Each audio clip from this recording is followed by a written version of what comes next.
গত 17 বছর আগে যে তারেক রহমানের ওনার বিরুদ্ধে একটা মামলা ছিল, হাজার হাজার কোটি টাকার মামলা ছিল, এবং সেই টাকাটা নাকি কিনার ছিল।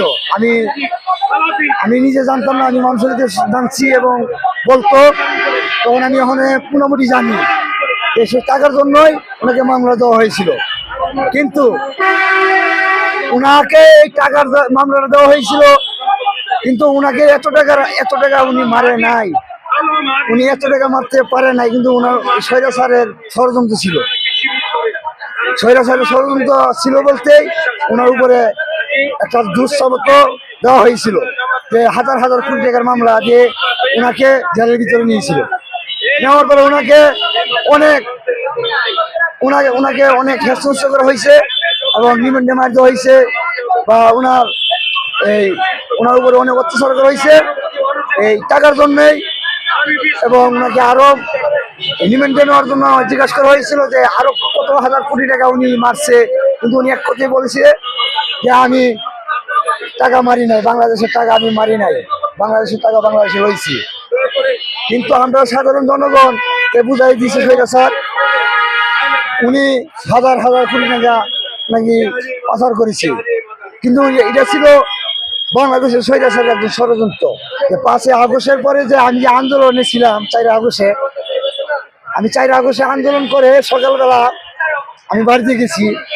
যাওয়ার পরে আমি গিয়ে ঘুমাইছি। আমি যাওয়ার পথে দেখলাম যে আওয়ামী লীগের লোক ডালে পরে ঘেরাও দিয়ে দিছি। আমি দেখতে পারলাম এখানে হাজার হাজার মানুষ এখানে দাঁড়িয়ে আছে, এবং এই পাশেও আছে এই পাশেও আছে, কোনো মানুষ আসতে পারে না, একটা মানুষ মানে বাস দিয়ে ঘেরাও করে ফেলেছে। কোনো স্বৈরাচারের এখানে কোনো লোক যে আসতে পারে। কিন্তু এর মধ্যে আমি বিকালবেলা ঘুমে তুইটা দেখি একটা হেস্তনেস্ত হয়ে গেছে, একটা দল নিয়ে মানে টাকা পয়সা লুট হয়ে গেছে, থানা হামলা হয়েছে, আওয়ামী লীগের বাসায় হামলা হয়েছে, দোকানপাট ভাঙ্গা হয়েছে, লুট হয়েছে। কিন্তু এইখানে আমি বলতে চাই, এইখানে বিএনপির নাম দিয়া, এইখানে বিএনপির নাম দিয়া, তাদের নেতাদের নাম দিয়া এই লুট করা হয়েছে। আসলে কিন্তু যে গত 17 বছর অত্যাচার করছে তারা এই আহাকারী কাহিনী ছিল, কিন্তু তারা লুট করবে কখন?